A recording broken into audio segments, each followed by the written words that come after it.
100 দিনের কাজের টাকা নিয়ে যে নাটক দেখছি, আপনারা দেখেছেন দিল্লিতে যে নাটক, আপনারা দেখেছেন ভাইপোর যে নাটক,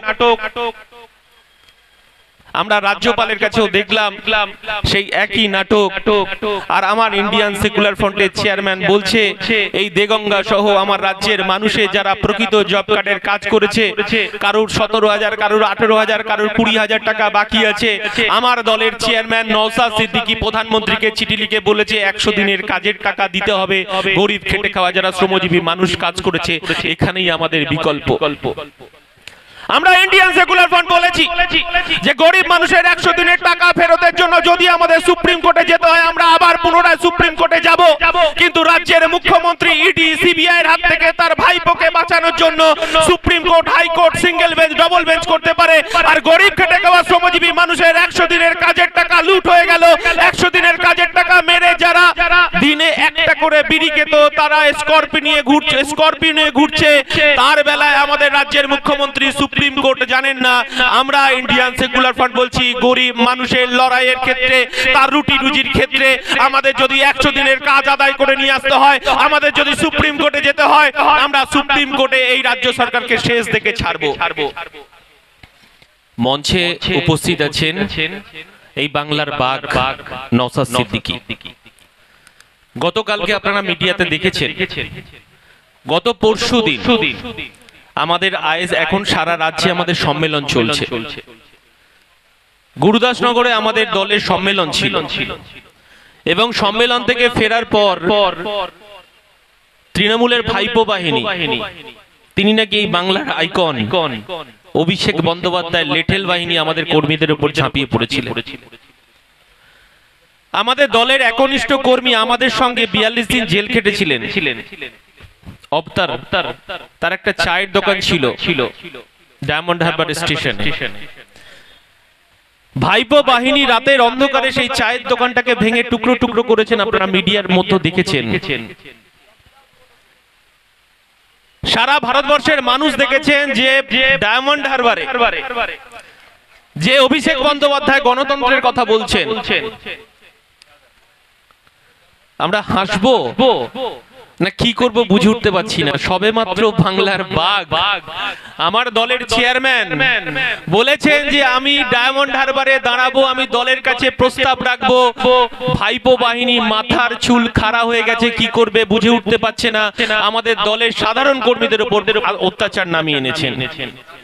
আর গতকালকে আমার দলের চেয়ারম্যান যখন তিনি, কালকে উৎসব চলছে হিন্দুদের, কালী পুজো দীপাবলির উৎসব চলছে, সেই উৎসবের মধ্যে তিনি যেমন শুভেচ্ছা জানিয়েছেন, তিনি আমার কর্মীরা যখন মার খাচ্ছে, কর্মীদের দোকান ভাঙচুর হচ্ছে, তিনি বাঘের বাচ্চার মতো ডায়মন্ড হারবারে গিয়ে বুঝিয়ে দিয়েছেন। এবং শুধুমাত্র অভিষেক বন্দ্যোপাধ্যায়, মমতা বন্দ্যোপাধ্যায় জেনে রাখুন, শুধু টেলার।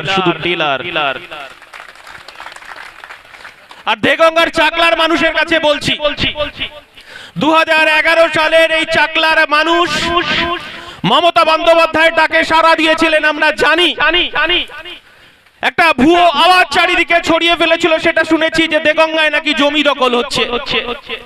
দেগঙ্গার মানুষ সাদাসিধে, দেগঙ্গার মানুষ অল্পেতে মানুষকে বিশ্বাস করে ফেলে। এই মানুষ সেদিনকে মমতা বন্দ্যোপাধ্যায়ের ডাকে সাড়া দিয়েছিলেন, এই দেগঙ্গার মানুষ। আমি 2004 সালে দেখেছি একমাত্র দেগঙ্গা সেদিন লোকসভা নির্বাচনে শুধুমাত্র দেগঙ্গা বিপুল ভোটে জয়লাভ করিয়েছিলেন তৎকালীন সাংসদকে।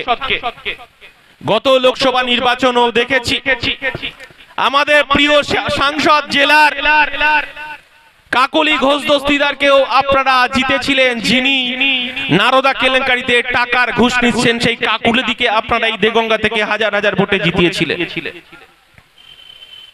কিন্তু 2011 সালের পর আমরা কি দেখলাম? দেগঙ্গায় এই বাকিবুররা, এই বিদেশ, এই রহিমারা এই দেগঙ্গাকে লুট করলো।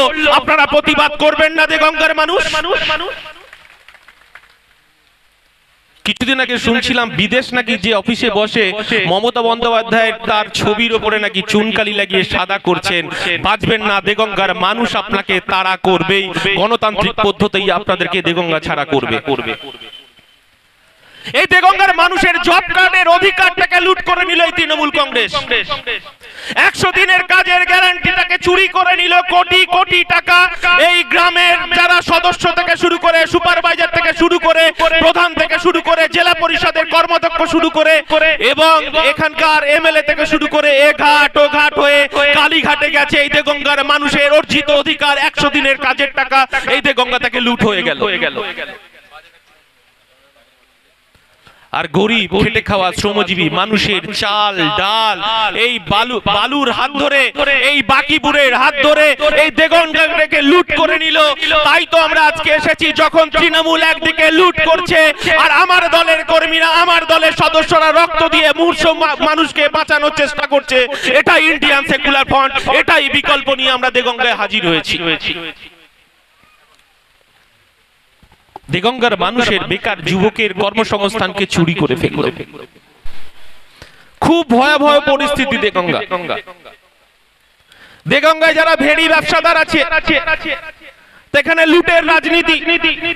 এই লুটের রাজনীতিতে যারা ভেড়ি ব্যবসায়ীদারা আছেন, আমাদের কাছে প্রতিনিয়ত খবর আছে, তোলা দিতে দিতে তারা হাঁপিয়ে উঠেছেন। আমরা বলছি প্রতিবাদ দরকার। লুট হয়ে গেল সারা পশ্চিমবঙ্গ। 11 বছর ধরে এই সরকার, আপনারা দেখেছেন রাজ্যের মন্ত্রীরা জেলে। এই রাজ্যের নাকি বেতাজ বাদশা ছিলেন বালু। চায়ের দোকানে বসা যাবে না একসাথে, বিয়ে বাড়িতে যাওয়া যাবে না, অন্নপ্রাশনে যাওয়া যাবে না, খাতনাতে যাওয়া যাবে না, আরো অন্যান্য অনুষ্ঠানে যাওয়া যাবে না। তার নিদান বড় বড় বাতলিং শুনেছি। আজকে তিনি কোথায়? জেলে। আমরা বলছি এর সঙ্গে বড় মাথারা যুক্ত আছেন। পিসি ভাইপো যতদিন না পর্যন্ত জেলে যাচ্ছে, আমরা রাস্তায় থাকবো। ইন্ডিয়ান সেকুলার ফ্রন্টকে রাস্তায় থাকতে হবে, দেগঙ্গার মানুষকে রাস্তায় থাকতে হবে। আমি দেগঙ্গার মানুষের কাছে বলছি, আজকে যেখানে রক্তদান শিবির হচ্ছে, এই রক্তদান শিবিরের যে চাকলা, এই চাকলায় প্রত্যেকটা, আপনারা জানেন জন্মাষ্টমীতে সারা ভারতবর্ষের মানুষ এখানে উপস্থিত হয়। লক্ষ লক্ষ মানুষ এই তীর্থক্ষেত্রে উপস্থিত হয়। কোনদিন দেখেছেন যে আমাদের ধর্মীয় সংঘাত হয়েছে? কোনদিন? কিন্তু 11 সালের পর থেকে আপনারা দেখেছেন যে এই তৃণমূল সরকার একটা সন্ত্রাসের বাতাবরণ, একটা ধর্মীয় মেনুকরণ করার চেষ্টা করছে। এটা নিশ্চয়ই আপনারা লক্ষ্য করেছেন। এই চাকলার মানুষ, আমরা এই পশ্চিমবঙ্গে দেখেছি সাম্প্রদায়িক সম্প্রীতি কাকে বলে। আমরা দেখেছি সাম্প্রদায়িক সম্প্রীতি কাকে বলে, আমরা শিখেছি। আর আমরা ইন্ডিয়ান সেকুলার ফ্রন্ট বলছি এই বাংলায় সাম্প্রদায়িক সম্প্রীতিকে বজায় রাখতে হবে। আমরা ইন্ডিয়ান সেকুলার ফ্রন্ট বলছি ভারতবর্ষের ঐক্য, ভারতবর্ষের সংবিধানকে মজবুত রাখতে হবে। আমরা ইন্ডিয়ান সেকুলার ফ্রন্ট বলছি নানা ভাষা, নানা মত, নানা পরিধান, বিবিধের মাঝে দেখো মিলন মহান। আমার ইন্ডিয়ান সেকুলার ফ্রন্ট বলছে মোরা এক বৃন্তে দুইটি কুসুম, হিন্দু মুসলমান, মুসলিম তার নয়নমণি, হিন্দু তাহার প্রাণ। আমার ইন্ডিয়ান সেকুলার ফ্রন্ট বলছে যে আমার হিন্দু ভাইরা, হিন্দু মায়েরা তারা নিরাপদে গিয়ে মন্দিরে ঘন্টা বাজাবে, পুজো করবে। আমার মুসলমান ভাইরা মাথায় টুপি পরে মসজিদে গিয়ে নিরাপদে নামাজ পড়বে। আমার হিন্দু ভাইরা এই চাকলার মন্দিরে আসবে, তাদের জন্মাষ্টমীতে তারা উৎসব পালন করবে। আমার ইন্ডিয়ান সেকুলার ফ্রন্ট বলছে মতুয়া ভাইরা আছে তারা হরিচাঁদ গুরুচাঁদের পুজো করবে। যারা খ্রিস্টান ভাইরা আছে তারা গির্জায় গিয়ে প্রার্থনা করবে। এটাই ইন্ডিয়ান সেকুলার ফ্রন্ট বলতে চাইছে। আর এই তৃণমূল কংগ্রেস বিজেপির ভয় দেখিয়ে, এনআরসির ভয় দেখিয়ে, কেয়ার ভয় দেখিয়ে এই দেগঙ্গার মানুষকে ভীত সন্ত্রস্ত করে তুলেছেন। আমরা জানি আমার দলের চেয়ারম্যান, আমার দলের একমাত্র বিধায়ক যখন বিধানসভায় গিয়ে যখন একটার পর একটা প্রশ্ন মানে মাননীয় মুখ্যমন্ত্রীকে বিদ্ধ করছেন, তখন তার কাছে উত্তর নেই। কেন এই টুপি পরা ছেলেটাকে ভয় পায় জানেন তো? এই টুপি পরা ছেলেটা বিধানসভায় গিয়ে মাননীয় মুখ্যমন্ত্রী চোখে চোখ রেখে বলছেন ওয়াকফ সম্পত্তির হিসেব দিতে হবে। এই টুপি পরা ছেলেটা বিধানসভায় গিয়ে বলছে এই বাংলায়, এই ভারতবর্ষের দেবত্বর সম্পত্তি যে তৃণমূল চুরি করেছে তার হিসাব দিতে হবে। মতুয়া ভাইদের তাদের উত্তর, তাদের যে অধিকারকে ফেরত দিতে হবে।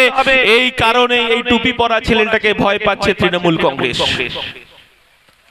আর যে প্রতিবাদের ঝড় উঠছে পশ্চিম বাংলায়, পরিবর্তনের ঝড় উঠছে, কালো মাথার ঢল দেখে গরিব খেটে খাওয়া শ্রমজীবী মানুষের অধিকারকে রক্ষা করার জন্য এত মানুষের ঢল আর এত সন্ত্রাসের পর যখন শয়ে শয়ে মানুষ রক্ত দিচ্ছে এই বাংলায় মুমূর্ষু রোগীকে বাঁচানোর জন্য, এই রহিমা মণ্ডলরা, এই বিদেশরা, এই বাকিবুররা ভয় তো পাবেই, তাই ভয় পেয়েছে এই চাকলা থেকে এই পরিবর্তনের ডাক দিতে হবে এই রক্তদান শিবিরের মধ্য দিয়ে।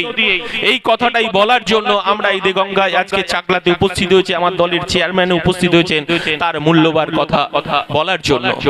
শুধু এ কথাটা বলি, আমাদেরকে চমকে ধমকে আমাদেরকে জেল খাটিয়ে আমাদেরকে জেলে ভরে এই আইএসএফ কে শেষ করা যাবে না। মাননীয় মুখ্যমন্ত্রী বুঝে গেছেন, আমাদের দলের দ্বিতীয় প্রতিষ্ঠা দিবসে উনি বুঝে গেছেন যে আইএসএফ রক্ত বীজের ঝাড়, একে 42 দিন কেন 420 দিন জেল খাটালেও আইএসএফ কে নিকেশ করা যাবে না। তাই আমি আজকে যে হাজার হাজার ভাইরা এখানে উপস্থিত হয়েছেন, আপনাদেরকে একটা কথা বলি, আগামী লোকসভা নির্বাচনে এই চোর কাকলি ঘোষ দস্তিদারকে, এই বিদেশদের, এই বাকিবুরদের, এই জ্যোতিপ্রিয় মল্লিকদেরকে এই দেগঙ্গা ছাড়া করতে হবে। তাই আজকে যারা উপস্থিত আপনারা প্রত্যেকে 10টা করে বাড়ির দায়িত্ব নিন, এই চাকলায় 10টা করে বাড়ির দায়িত্ব নিয়ে আমাদের এখান থেকে আমাদের যারা প্রার্থী থাকবেন আমাদের দলের প্রার্থীকে বিপুল ভোটে জয়যুক্ত করতে হবে। জব কার্ডের অধিকারকে ফেরত নিয়ে আসতে হবে, প্রধানমন্ত্রী আবাস যোজনার অধিকারকে ফেরত নিয়ে আসতে হবে। তাই এই অধিকারকে পুনঃপ্রতিষ্ঠা করার জন্য, গরিব খেটে খাওয়া পিছিয়ে পড়া মানুষের অধিকারকে পুনঃপ্রতিষ্ঠা করার জন্য আমাদের এই লড়াইকে জারি রাখতে হবে।